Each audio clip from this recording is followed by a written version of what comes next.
So thank you everyone for joining us today, and for listening to our banter here beforehand. As you can tell, there's a long-standing relationship with Minnie, who's our host for today. So I'm David Fleck, and I'm founder and managing partner of Freeflow Ventures. And I'm joined today by my partner, Kevin Barrett.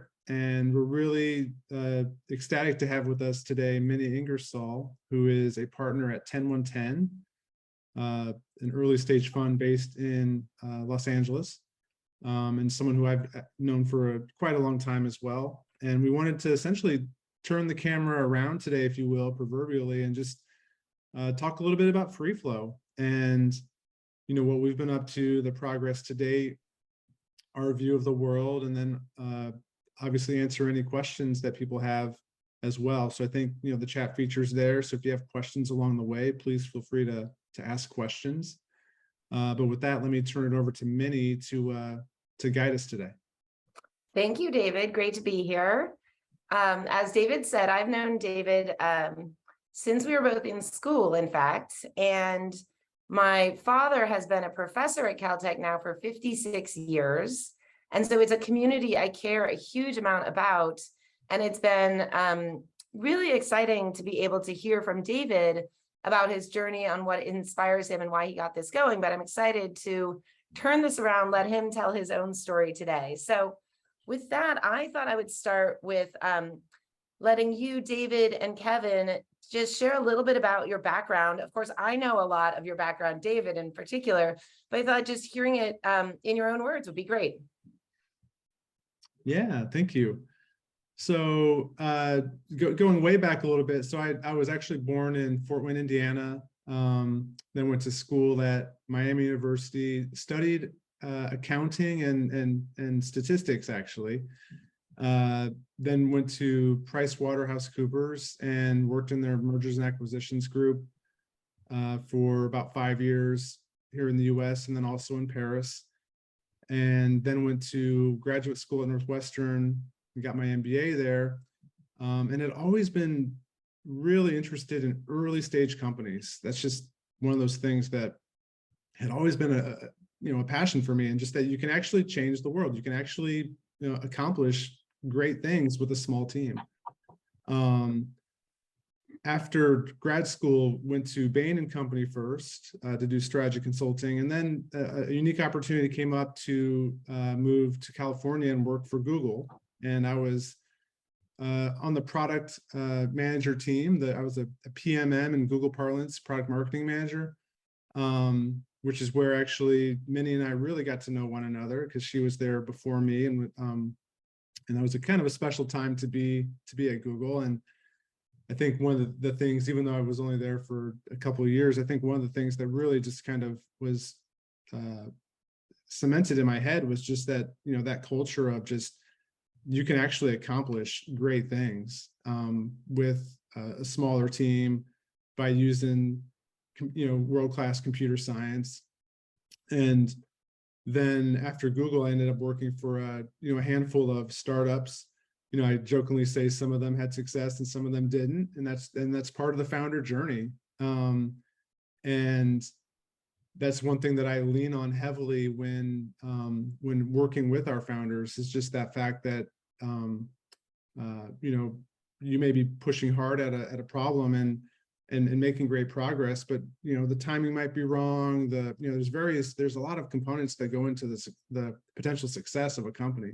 And you can't control all of them. All you can really control is your work and how hard you work and what you do. And then so then the last company that I worked at, I was a chief strategy officer at a company called Discuss, and we sold that company in 2017. And that's really when I started to think, really about what I wanted to do next, and really. And having had 3 young kids, over the previous few years, I also just was thinking about my own legacy, if you want to think of it that way, and what I'm working on, and what's important to me as a person. And so that led me to, really thinking long and hard about Caltech more, and the amazing scientists that I had gotten to know there, including your father being one, Minnie. But just there's so many amazing scientists at Caltech that I'd gotten to know over the years, and had always wondered, why there weren't more companies coming out of Caltech, and began to explore that. And that was really the germination, if you will, of what eventually has now become Freeflow. Well, I want to pick up from there, but maybe I'll bring Kevin into the conversation a bit. And first off, I completely agree with you, just the power of entrepreneurship, and it's such a bright spot in our country. But Kevin, give me sort of similar to David, I'd love to ask you to share a bit about your background. Sure. Happy to do that. Thank you, Minnie, and thank you, David. So following David's approach, I was born at a naval hospital in Portsmouth, Virginia, while my father was serving in the U.S. Marines, but grew up in the Northeast.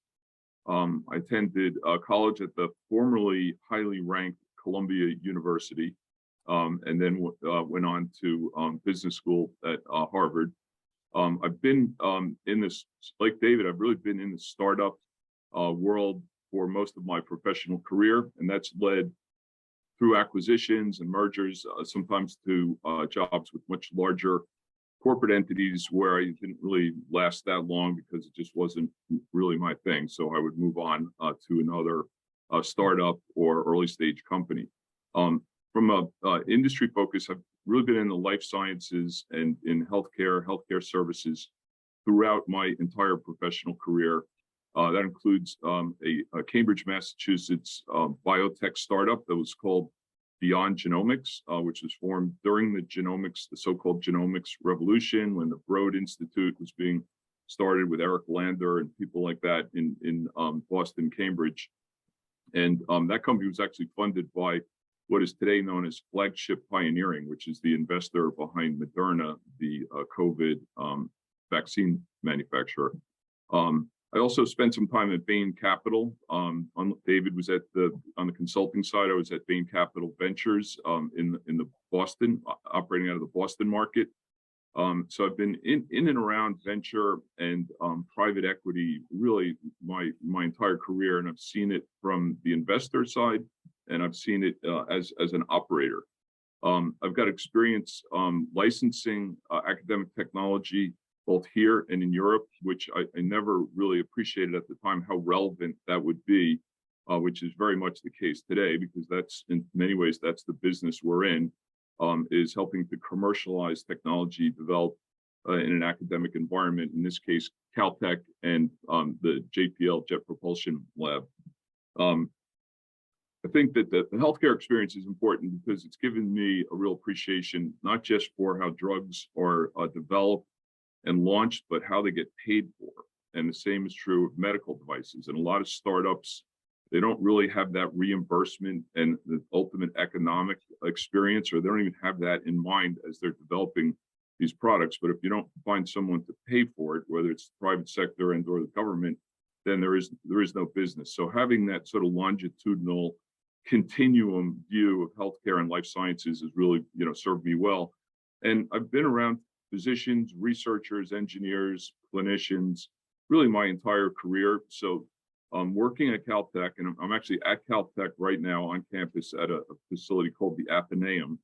And working and spending time here for me is sort of like being a kid in a candy shop, because I've always been fascinated by what goes on in places like Caltech.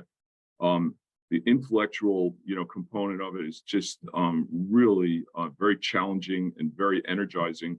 And I've really enjoyed working with David and helping build, something that I think will allow us to do well while doing good and address, unmet needs in human health and planetary health. And that's something, I can get up every morning, feel great about it, not make any excuses to myself or anybody else, because we really are in a position to make a difference. That's great. And I want to dig in, Kevin, on some of, what you've seen on the life sciences side with Freeflow. But I'm going to bounce around a little bit and talk about, like, David, you said that, you were inspired by the work you started to see, but just at the beginning of Freeflow, how did you go from sort of thinking about the scientists to really getting to know what work was going on and getting Freeflow to be a fund investing in this? Yeah, no, yeah, great question. So as I said, you know, around 2017 is when we sold our last company, and that was the time when there was that natural reflection point to say, okay, what might be next? And I was really drawn to, I'm not a bench scientist, but I was really drawn to the fact that, you know, due to, you know, loss in my life, you know, people that had died, what I would say too early, too young. And I think we all have those experiences where it's like, man, why the heck was this not possible? Why couldn't we do anything about it? And then as I thought about that more broadly about the climate, I feel the same way. Like, why the heck can't we do something about this? You know, we can either take a victim mentality and say, oh, this sucks, you know, okay, we're just gonna have to, or we can get after it and try and make a difference. And that was the time when I, you know, I was fortunate enough to have, you know, in essence, what I describe as married into the Caltech ecosystem, because my wife is from Pasadena, and you know, there were many friends that were Caltech professors. And so as I began to spend more time with them over the years, I had always just wondered why there weren't more companies coming out of Caltech. It was just more of that startup founder or that startup person mentality. Like, wait a second, why are there's Nobel Prize winners here all the time? Why are there not more companies coming out of here? And there were great companies coming out. It just didn't, it seemed like there could be more. And so, basically, you know, after selling the company, I decided to actually spend a fair amount of time around Caltech and really investigate that thesis and say, okay, is there truth to that?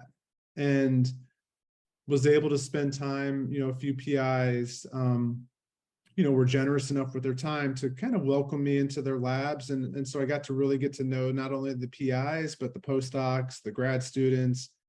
You know, several of those early ones have now become founders, which is really interesting.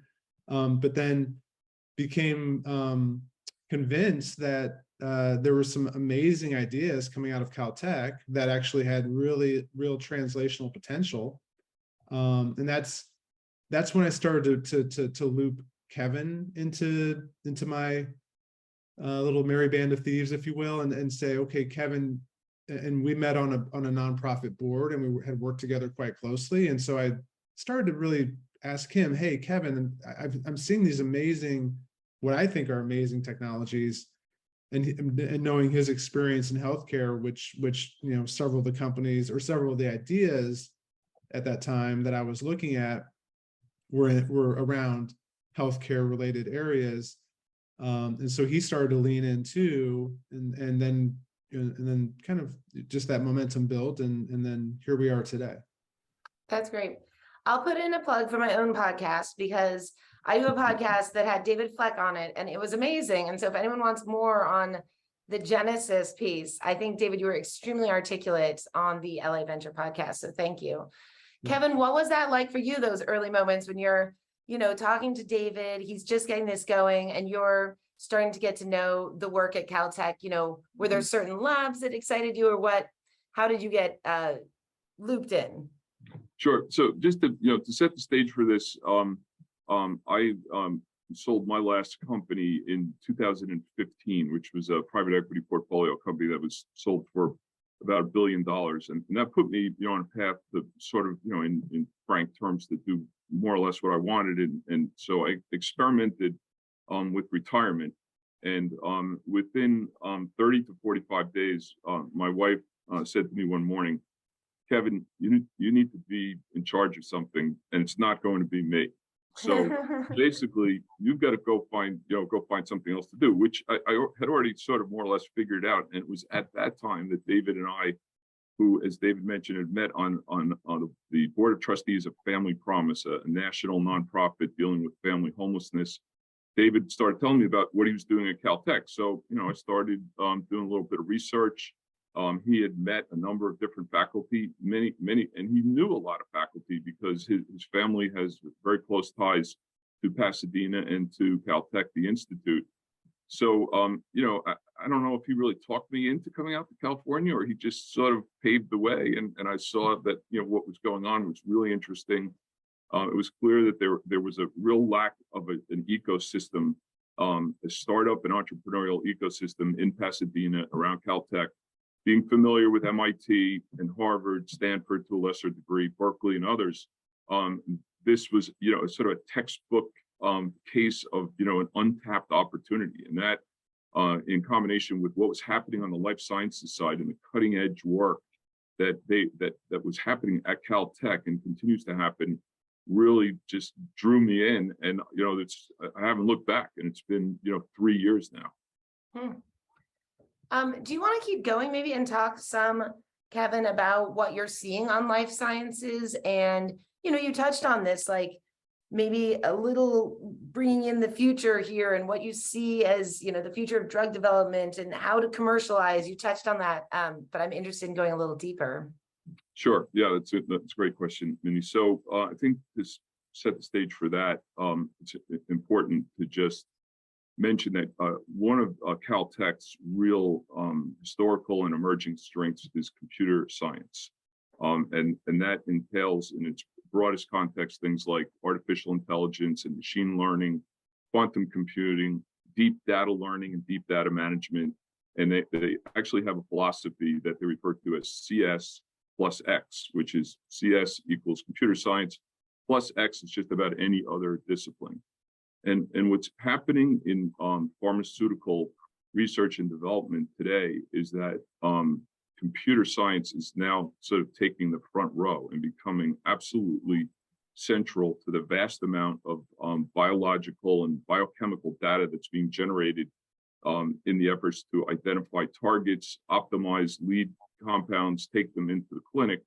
And so pharmaceutical companies are trying to back into this because they've, the history of pharmaceutical development is in vitro and then in vivo experiments. In vitro being cell lines in petri dishes and things like that, and then in vivo in live organisms. And that's always been the path. But now what's happening is that a lot of the work that used to be done in the lab, the wet work done in a research laboratory can now be done in an elegant, super powerful computer simulation.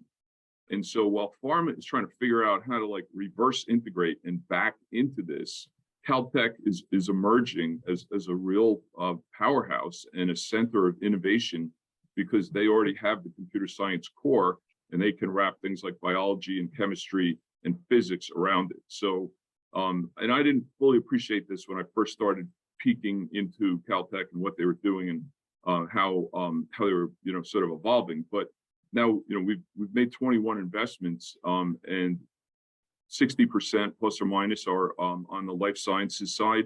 And in almost every case, there's a computer science element to it, which allows them to manage and basically compress the drug discovery. And as dramatic as this sounds, compress the period of time, which can be 7 years to never to develop a new drug. And now they're starting to cut the time to get to certain stages literally in half, predictably and in a consistent manner. So I think that that will continue to happen.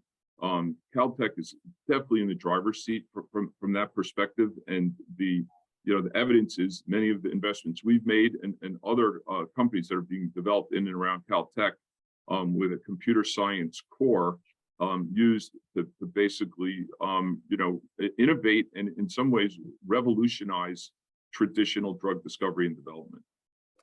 So let me ask one follow-on question there, which is I'm interested in sort of the life cycle of a company like what you're describing. So I was talking with Sean Parker, who used to run R&D at Amgen, and he was saying actually Amgen isn't even doing some of this early work anymore because they would rather just be acquisitive. They'd rather just spend $1 billion and acquire a company like this. So when you're doing this sort of investment, what does it look like when you invest? What are you thinking of the trajectory of this company for the next few years for follow-on funding, that sort of thing? Right. So you're absolutely right, Minnie. So if you look at all of the molecules that are in the drug pipeline today, over 60% of those molecules are being developed by biotech companies, and that's up from 50% just 2 years ago, and a third 5 to 8 years ago. So that is steadily increasing, and a lot of big pharmaceutical companies have become so bureaucratic and so politicized and siloed that they can't get out of their own way, and they can't really innovate and discover new things. So that's something, you know, that David and I count on, as do other investors in early stage biotech companies, that there are multiple exit paths and liquidity options for a biotech startup. And the first step in that process is for a biotech to enter into research collaborations with one or more big pharmaceutical companies, which often feature what's referred to as upfront research funding, which can be double-digit millions of non-dilutive capital, essentially, that a drug company will put into a biotech company to start a couple of new programs, each program being a potential drug. Those deals typically also feature milestones and royalties in the event that when a drug is actually developed and launched, the downstream sort of net present value economics to the biotech company are just staggering. So the first part is really there's a strategic reason, not just a tactical reason, for these research collaborations, and that brings big pharmas with healthy, bulging balance sheets, lots of capital to the table. And the other sort of aspect is in investing in these biotech companies. So among our sort of breakout winners, one of them, Appia Bio, is in a research collaboration with the Kite division of Gilead, and that featured all of the things that I just mentioned, including significant upfront non-dilutive capital, which allowed them to start additional programs. Another one of our companies has Lilly as an investor now for the second time, and then two other pharmaceutical companies, UCB Pharma and Ono Pharma out of Japan, are also investors in the company. And that's a very clear and a very loud signal to the financial investment community that there's something there, that there's some real promise. And while the drug companies take a portfolio approach to investing in companies like this, having those research collaborations and having those actual investments by pharmaceutical companies in the biotech companies bodes extremely well for the long-term prospects for some kind of liquidity event or exit. So, question for either of you, but maybe Kevin, which is, and what are you doing to help those companies? Like, do you help make some of those introductions, or what are you doing after you guys have made your investment? I'm going to punt that over to David, just for some balance, and also because he's at the heart of a lot of what we do. Sure. Yeah. Really the way that we help those companies and just the portfolio in general really breaks down to a few ways that we provide value, and the way that I describe it is because the science is so good at Caltech, the way I describe it is, what we do is it's trust but verify. So when we're meeting with a founder early on, they're extremely humble and world renowned in what they do, and oftentimes you almost have to pull out of them that what they're doing and how it's special. And so but the swim lanes are quite clear. Kevin and I are not bench scientists. We're business people who are looking at the translational potential of these ideas. And so what we really do is we focus on a few key things that draw on our early stage startup experience, which is, let's try and remove those things from the founder's to-do list that are perpetually there. And that really falls into a few key areas. One is ensuring the future financial viability of the company, meaning helping them with fundraising. That's a critical thing that we spend a lot of time on. And it's because we come in at the pre-seed and seed, so we want to make sure that there are investors there downstream that are going to be interested in it and support these companies. And I think we've had some success doing that. We have over 40 different firms that we've worked with in that way. Additionally, we have continued to expand our own balance sheet so that we're able to support companies across round, not only in the pre-seed and seed, which is our key focus area, but also into the A and B, via SPVs and then also an opportunity fund. Beyond that, it gets into we're actually quite helpful with companies when it comes to recruiting and team building. We have a external party that a recruiter and recruiting team that has helped many of our companies, build out their team. Yeah, those are just a couple of the examples of how we engage with our founders early on. So Kevin talked a little about Appio Bio, right. Are there any other, maybe David, in sort of outside of the life sciences, are there other early investments you guys made, early companies that are, exciting ones to highlight? Yeah, one that I think is just really interesting, and we had them on a founder session, a few weeks ago, is hydrostat, actually. So, this is one that falls into what we call the planetary health side of the ledger, which, as Kevin mentioned, is about 40% of what we invest in. I think over time the goal is to get that closer to 50-50, but we're not dogmatic about that. We're definitely opportunistic in that way, but we definitely believe in those two broader themes. So Hydrostat is a company that, and this is a broader category that I think is important to highlight as we deal with climate, is really what I would call Earth observation, if you want to kind of think of it in that way. And JPL, which is an operating division of Caltech, obviously is one of, if not the best in the world at that. And so what they've what this founding team did was they actually, while at JPL, two of the founders created a new type of sensor that allows for thermal and near IR data accumulation of the Earth, which is very useful for agricultural applications in terms of looking at essentially the heat map of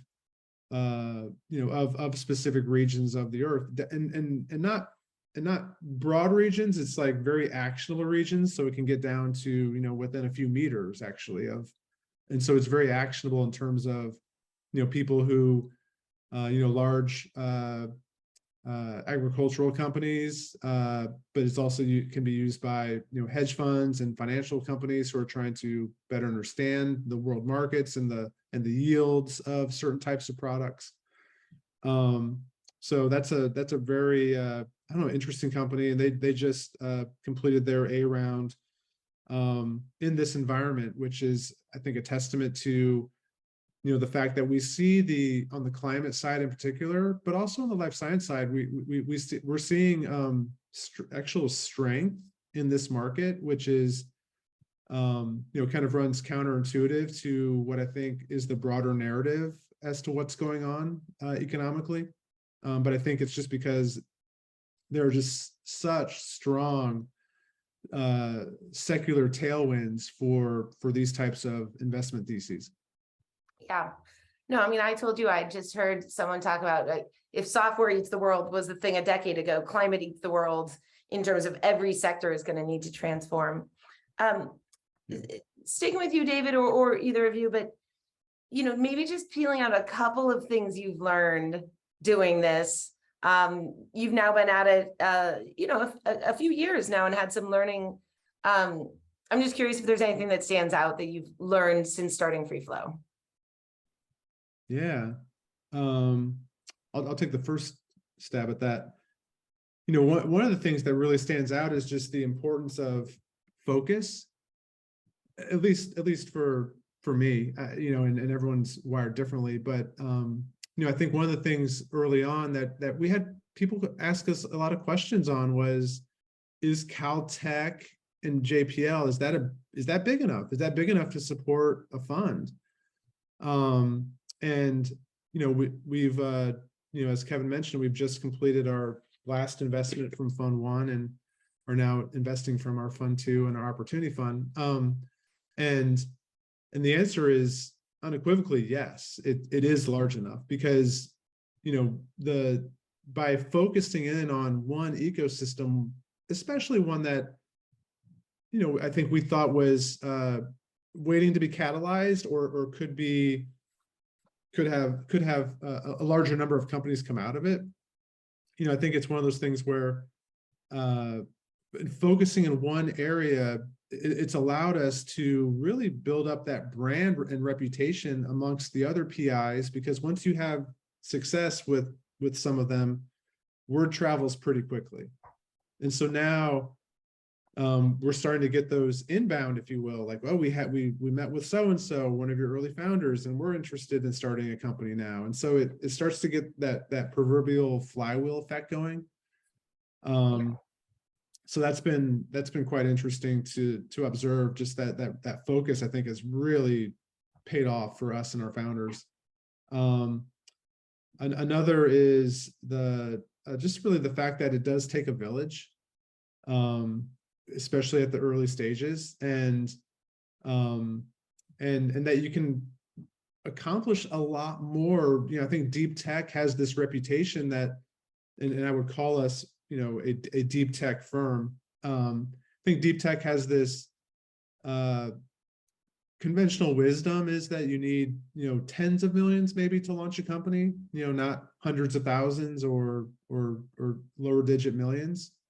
And I can just tell you that that's, in general, a fallacy, that you actually can get a company started and from 0 to 1 to, with it depends on the application, but, 500,000 to a couple of $1 million.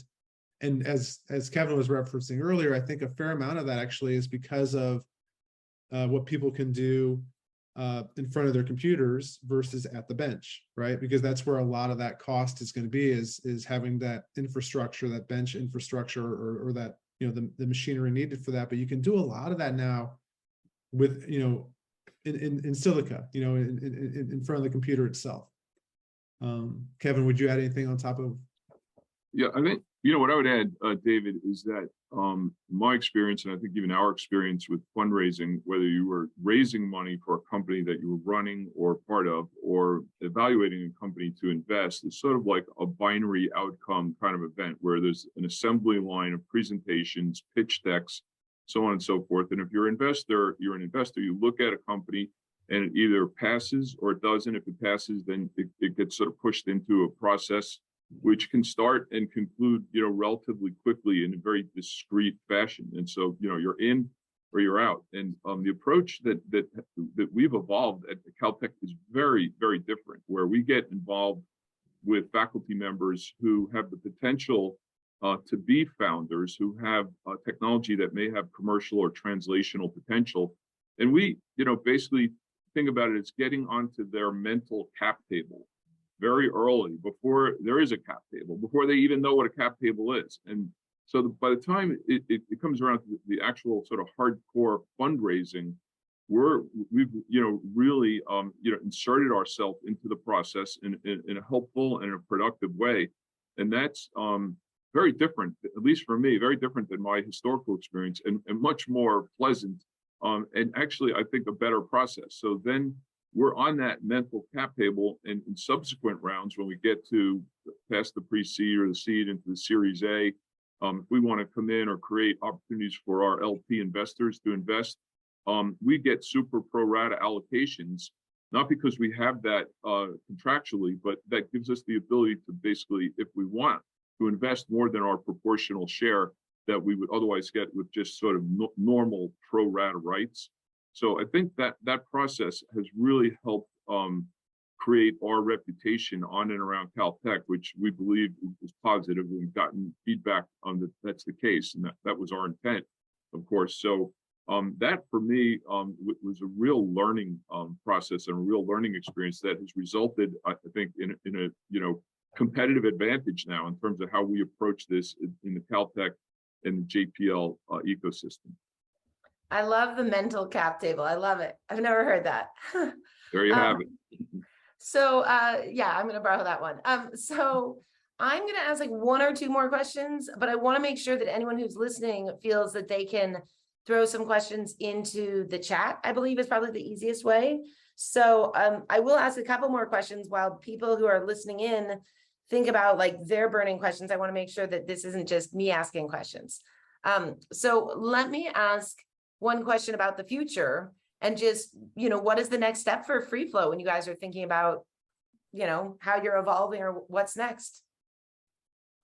Yeah, you know what, I think the, you know, as I think about our fund cycle almost matches up to it. So fund one, I think, was really a, you know, kind of a bet, if you want to think of it that way, that you could actually create a firm that is focused on this ecosystem, and you know, would it support its own firm and set of funds? And I think what we're seeing is an unequivocal yes to that, because you know, we've done 21 investments over the first 2.5 years of existence.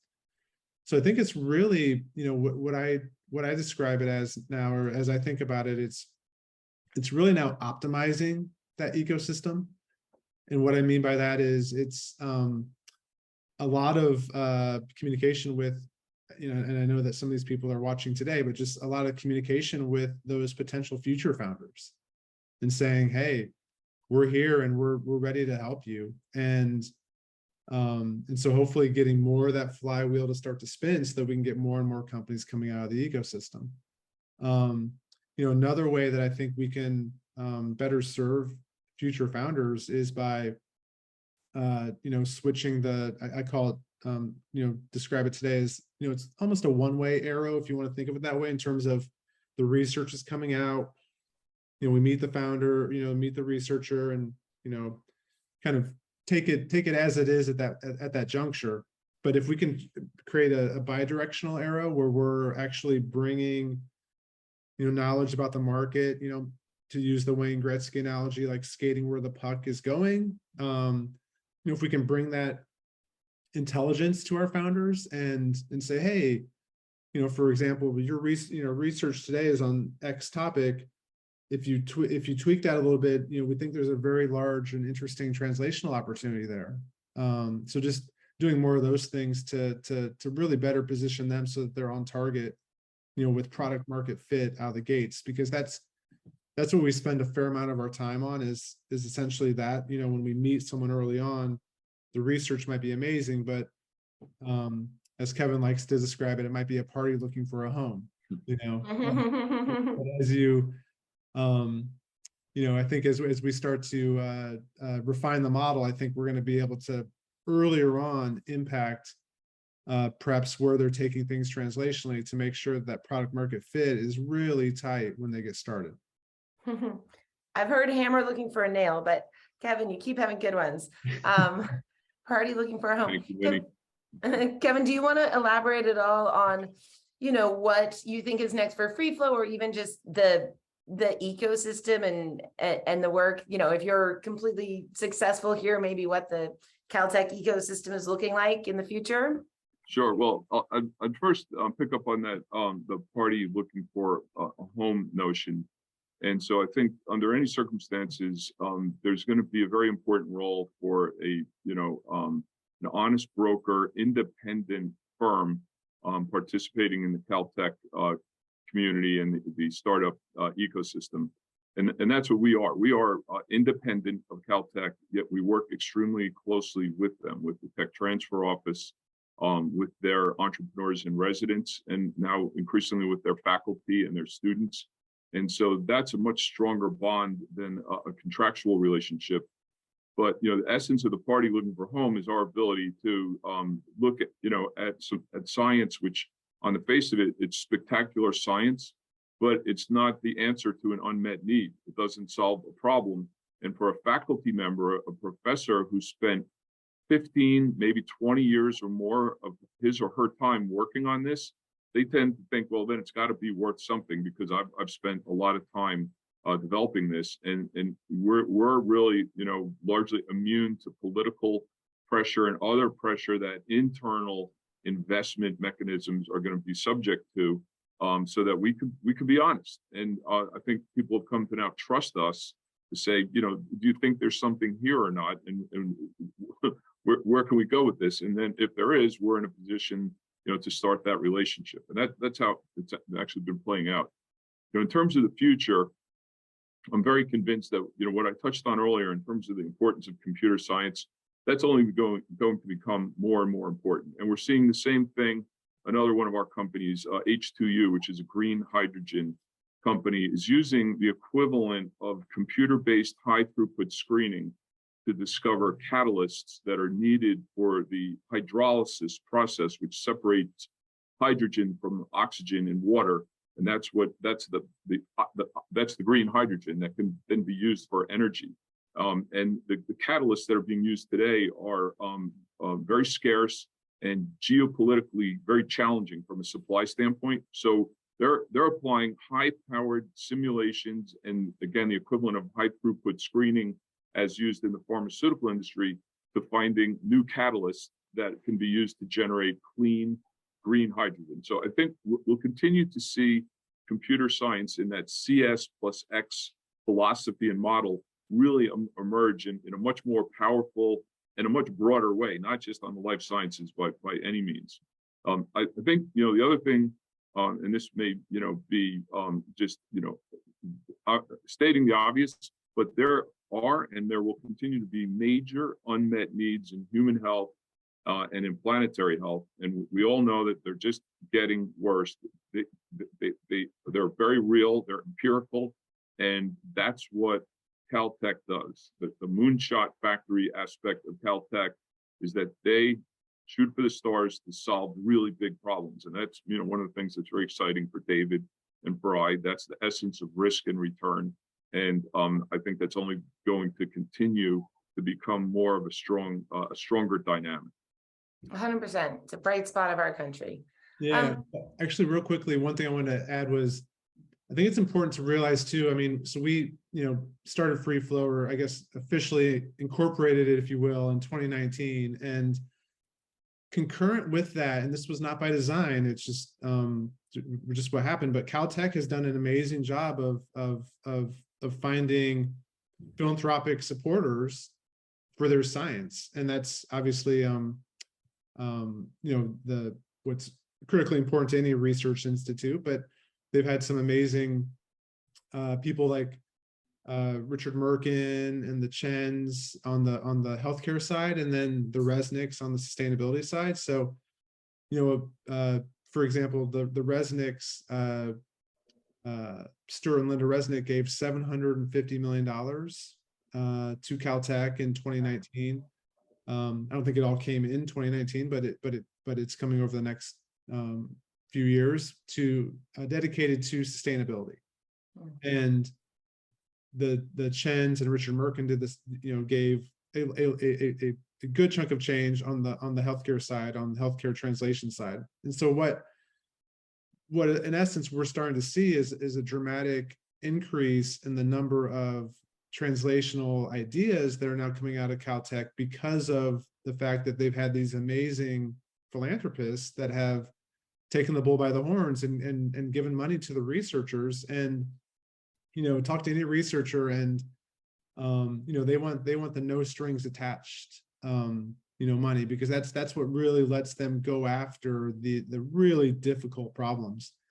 And a lot of, you know, a fair amount of the funds that were donated are earmarked to let people really chase those big dreams. I think Caltech does an amazing job of harnessing that and letting people go after their big dreams. And because it's not as large, you know, in terms of the number of PIs as like Stanford or MIT, what you find is you have these really wide swim lanes. So the researchers are able to really go after, you know, quite a few things and not bump into, if you will, or proverbially bump into their colleagues. They're able to actually chase after, you know, really, you know, kind of a really wide expanse.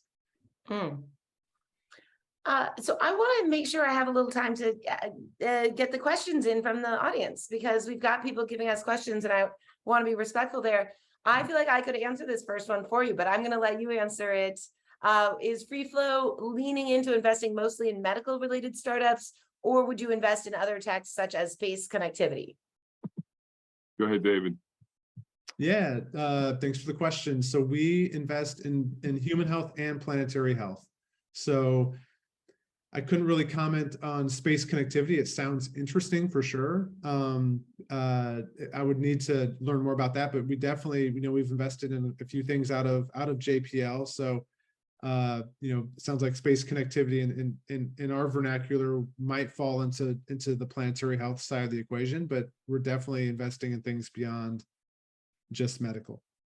Absolutely. I mean, even the example you gave of the company with the being able to, use sensors from space to improve agriculture, right? Like that's exciting stuff. So next question, does Freeflow invest mostly at the pre-seed level, or will you do seed, Series A, and what sort of rounds do you lead? Well, do you lead, and what would you be willing to lead? Yeah. Kevin, you want to take that one? Sure. So the focus for our good question for our core funds is pre-seed and seed stage investments. Sometimes if we enter a deal at the seed stage, or maybe there is no pre-seed and the company starts with a seed stage investment, then we may follow that into the A round.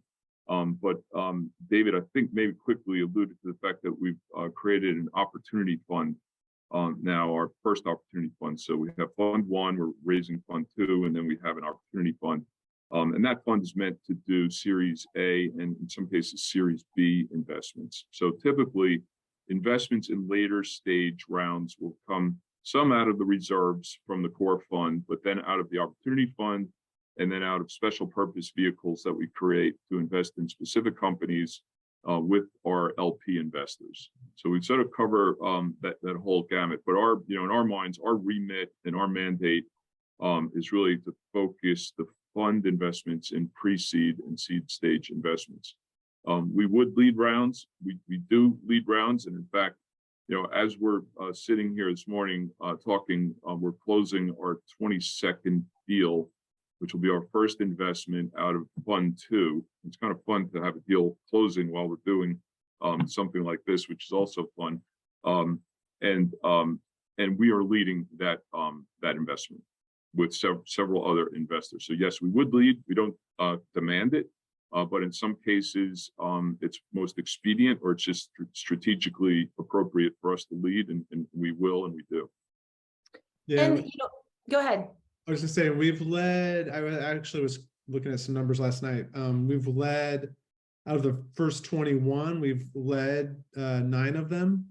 And then we, what I would call participated in 12 of them. And really the line of demarcation there for us is, it boils down to size in some ways. Like we're happy to lead pre-seeds and seeds, and our typical check size on the initial position is, $500K to $1.5 million, in that range. Sometimes companies, because we do come in really early, sometimes companies still have made a ton of progress and maybe are raising a round that is larger than what is, that we would actually be able to lead on. And in those instances, even though we maybe have initially found the company and worked with them a lot, we may not lead that round because we may find an investment partner. We've done this with 8VC, for example, a couple of times, that where there's just a larger firm that has a larger balance sheet that it's just more appropriate for them to take the lead on that particular investment round. Great. So if someone's raising more than sort of a few $1 million, I assume that you're leading if it's less than that, and probably maybe you'd help someone find a lead if it's a larger raise than that. Yeah, exactly. That's great. Right. I'm going for the third question. Thank you guys for these questions. I encourage if participants have more questions. So next question comes from Rishi Pawa, who asks, I love the idea of investing in planetary health, and big thanks to Freeflow for that. but how is the world outside looking at these companies and the planetary risks that they address? Is the world just trying to be compliant on the planetary front? Do people actually care? Are they really looking to give back to the community? Maybe two-part question, how do you see ESG agenda evolving? So Yeah. two-part question there. Yeah. And I'll take a first crack at it. So no, thanks for the question. I think that the thing that's really interesting, at least that I've seen, is that I mean, companies, this is not driven by at least the changes that I see. This is not being driven by government. This is actually being driven by the consumers, by the people that are actually buying things today and saying and demanding that accountability from companies. And I think that's the type of shift that makes me convinced that this is actually something that has legs and will continue, is because the consumers are demanding this of companies and saying, we're not going to, we're actually going to read what's in these things. We're going to do our research. We're going to understand, what the company is actually doing and hold them accountable. Not everybody, of course. I mean, it's not everybody is wired that way or has those same values, but enough of them do, that I think that's really driving this at its base level. Then in terms of, and so that's driving companies to then make different types of decisions for what they do. And actually, we've heard this from some of our portfolio companies who are in the planetary health space, where the partners they're working with are saying, whether they believe or whether they really want to actually pursue something or not, they understand that the tide has turned, and they're like, we've accepted this, actually, like this is just something that we just have to do. Some of them are going at it much more enthusiastically, but even the ones who are more pragmatic or reticent, they understand that there's really no going back from this, because it's staring people in the face every day, in terms of, you can just viscerally observe it oftentimes in your own local climate, that this is actually a real thing and is occurring. Yeah, I just quickly add, there are some sort of non-obvious considerations here with respect to climate change and just sustainability and so on and so forth. We're invested in a heavy lift drone company called Tufan, and didn't really appreciate this when we first started looking at the company. But one of the things that that drone will be used to do is last mile delivery.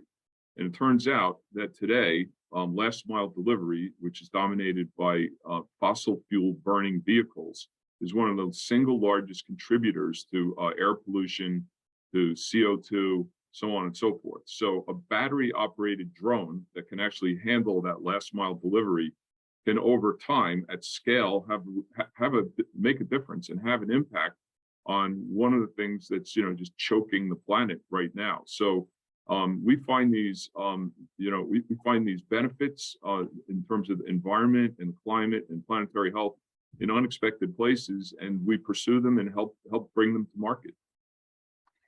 I'm excited. I will go outside and receive my drone package. Good. Thanks, Minnie. Sounds great. So I could ask a couple more questions, but also just Kevin, David, I want to make sure, were there other things that you thought you really wanted to cover today? Otherwise, I'm going to hit you with a couple more of my questions, but no. Did you think? Okay, well then. Fire away. Yeah. Well, I'm just curious, you're working every day, you're rubbing elbows with these potential Nobel Prize winners. What is that dynamic like? How is it changing from, working with people who are financial investors to working with scientists who are, who've been award winning or potential Nobel, world-class scientists all day? Yeah, I mean, well, first of all, it's very humbling. But it's also, I guess I'll use the humble word again. The humility that these people have is just amazing. And especially coming for myself, at least, from a more traditional Silicon Valley background, if you will, where there can be a lot of hubris and hubris that sometimes is perhaps earned, if you can, I guess, earn hubris. I guess it's debatable, but oftentimes it's not, and that's probably the more important one. And what I find personally is that the scientists are just so damn humble. It's you almost have to pull out of them how transformational their science might be, and that I think at its core is why it's such a special community and such a special place. And I try to treat it with that respect, that it is a very special place, that you don't come across the what I call the hucksters, or people that are trying to convince you that their science is so good and maybe it's not backed up. As I mentioned, we, as fiduciaries for our investors, we have to trust but verify. I mean, of course, but we just don't come across those people within the Caltech community. I think Caltech, by its very nature, attracts people who are interested and drawn to it, because it's just the best damn place on earth to do whatever they're looking to do. Oftentimes the founders are not, what I say is, really nobody goes to Caltech to start their company, but when they come across something that has translational potential in their research, that's when they start to say, well, wait a second, actually I want to have an impact on the world. I want to do this as well. How do I do that? And then that's when we generally meet them and engage with them. Well, David, I am going to wrap up by saying, I've always really admired and loved talking to you about how you think about your life priorities. And I really understand how the work that you're doing at Freeflow really meshes so well with how you're thinking about just the role you want to play in the world. And Kevin, I love what you said about the kid in the candy shop. I understand that, and I can picture you at the Athenaeum right now. So I think you guys are building something so unique. I liked how you talk about it. It really is a unique approach to venture capital. I'm proud of what you're doing, and I appreciate the time to get to talk to you about it today. Thank you, Minnie. Thank you, Minnie. Really appreciate you joining us today. Thank you very much. Yeah, thank you for what you're doing. Thank you. Take care. Yep. Okay. Thanks everybody Bye. for joining today. Thank you. Thanks, everyone.